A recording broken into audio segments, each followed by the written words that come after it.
खबरें India news bulletin में आपका स्वागत है। दिन है 25 नवंबर शुक्रवार। सभी श्रोताओं को प्रियांशी का नमस्कार। इससे पहले कि हम खबरों की शुरुआत करें, आइए जान लेते हैं आज के मुख्य समाचार।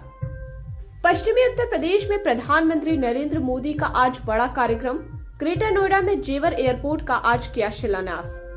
कृषि कानून वापसी के बाद पश्चिमी उत्तर प्रदेश में पीएम मोदी का पहला बड़ा कार्यक्रम 12:50 पर शिलान्यास का था शुभ मुहूर्त। दुनिया का चौथा और एशिया का सबसे बड़ा होगा जेवर एयरपोर्ट। 1 लाख लोगों को मिलेगा रोजगार। अचानक अपना भाषण ही भूल गए ब्रिटिश पीएम, मुंह से निकाली गाड़ियों की आवाज। संसद सत्र के पहले ही दिन तीनों कृषि कानून वापसी का प्रस्ताव 29 नवंबर से शुरू होगा संसद का शीतकालीन सत्र।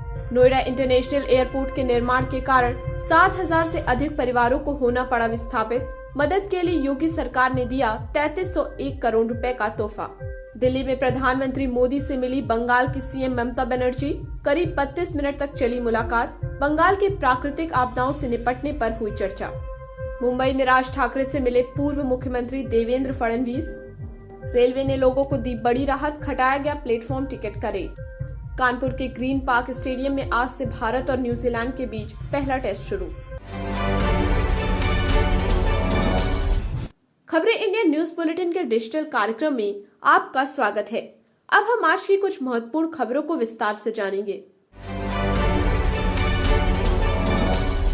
प्रधानमंत्री नरेंद्र मोदी आज उत्तर प्रदेश के नोएडा में जेवर इंटरनेशनल एयरपोर्ट की आधारशिला रखी। आपको बता दें कि नोएडा इंटरनेशनल एयरपोर्ट दुनिया का चौथा और एशिया का सबसे बड़ा एयरपोर्ट होगा। साल 2024 तक इस एयरपोर्ट पर विमान संचालन शुरू करने का लक्ष्य रखा गया है।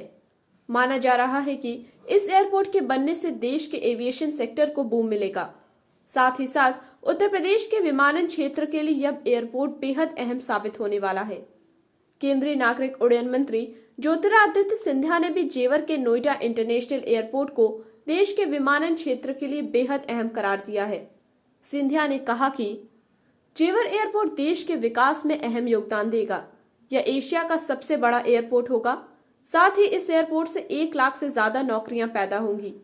जेवर एयरपोर्ट पर परिचालन शुरू होने के बाद इससे यूपी की अर्थव्यवस्था को भी बड़ा फायदा मिलेगा। 6200 हेक्टेयर क्षेत्र में बन रहा यह एयरपोर्ट भारत का आधुनिकतम ग्रीनफील्ड एयरपोर्ट होगा। शुरुआत में इस एयरपोर्ट की सालाना क्षमता 1.2 करोड़ यात्रियों की होगी। यूपी में जेवर एयरपोर्ट के शुरू होने के बाद 16 एयरपोर्ट परिचालन में आ जाएंगे, जिससे राज्य के विमानन क्षेत्र के साथ ही अर्थव्यवस्था को भी बहुत फायदा पहुंचेगा। आपको बता दें कि अभी यूपी में लखनऊ, आगरा, कानपुर, गोरखपुर, प्रयागराज, हिंडन, बरेली, कुशीनगर और वाराणसी में एयरपोर्ट हैं।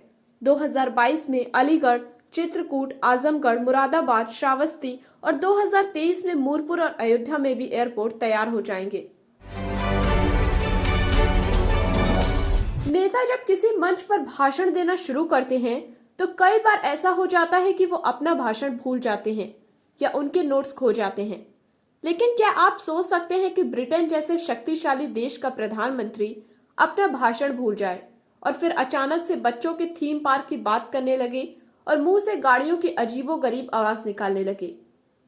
बीते 22 नवंबर ठीक ऐसा ही हुआ जब ब्रिटेन के प्रधानमंत्री बोरिस जॉनसन एक कार्यक्रम में हिस्सा ले रहे थे, जहां इस बात पर चर्चा हो रही थी कि ब्रिटेन को ज्यादा से ज्यादा इको फ्रेंडली कैसे बनाया जाए। शुरुआत में तो सब ठीक ठाक था और बोरिस जॉनसन ने अपना भाषण की शुरुआत जोरदार अंदाज में की। फिर सब कुछ बदल गया और इलेक्ट्रिक व्हीकल की तुलना पेट्रोल और डीजल गाड़ियों से करते हुए वो अजीबोगरीब सी आवाजें निकालने लगे। इसके बाद उन्होंने अपनी नीतियों पर बात करना शुरू किया और इस बीच उनके भाषण के नोट्स खो गए। जब बहुत देर तक उन्हें अपने नोट्स नहीं मिले तो उन्होंने किसी तरह से अपना भाषण खत्म किया। लेकिन उससे पहले वो अचानक बच्चों के एक theme park Peppa pig world की बात करने लगे, जहां वो एक दिन पहले ही अपनी पत्नी और अपने 1 साल के बेटे विल्फ्रेड के साथ गए थे। वे अपने भाषण के दौरान भी इन्हीं सब की चर्चा करने लगे और अजीब सी आवाजें निकालने लगे। वैसे बोरिस जॉनसन अगले कुछ दिनों में भारत यात्रा पर आने वाले हैं और ये देखना दिलचस्प होगा कि अपनी भारत यात्रा के दौरान बोरिस जॉनसन कैसा व्यवहार करते हैं। कोरोना वायरस का कहर धीरे धीरे खत्म हो रहा है, इसी के साथ इंडियन रेलवे ने कई पाबंदियों को भी हटाने का फैसला शुरू किया है। अब सेंट्रल रेलवे ने प्लेटफॉर्म टिकट की कीमत घटाने का फैसला किया है। अपने दोस्तों और रिश्तेदारों को स्टेशन पर छोड़ने आने वाले लोगों को इससे बड़ी राहत मिलेगी। हाल ही में इंडियन रेलवे ने सभी स्पेशल ट्रेनों को रोककर अब पहले की तरह सामान्य रूप से ऑपरेशनल करने का फैसला किया था। सेंट्रल रेलवे ने ऐलान किया है कि प्लेटफॉर्म टिकट अब फिर से 50 रुपए की जगह 10 रुपए में मिलेगा। आदेश के अनुसार अब सभी स्टेशन पर प्लेटफॉर्म टिकट अब 10 रुपए में मिलेगा। आज की खबरों में बस इतना ही। अब दीजिए हमें इजाजत। नमस्कार।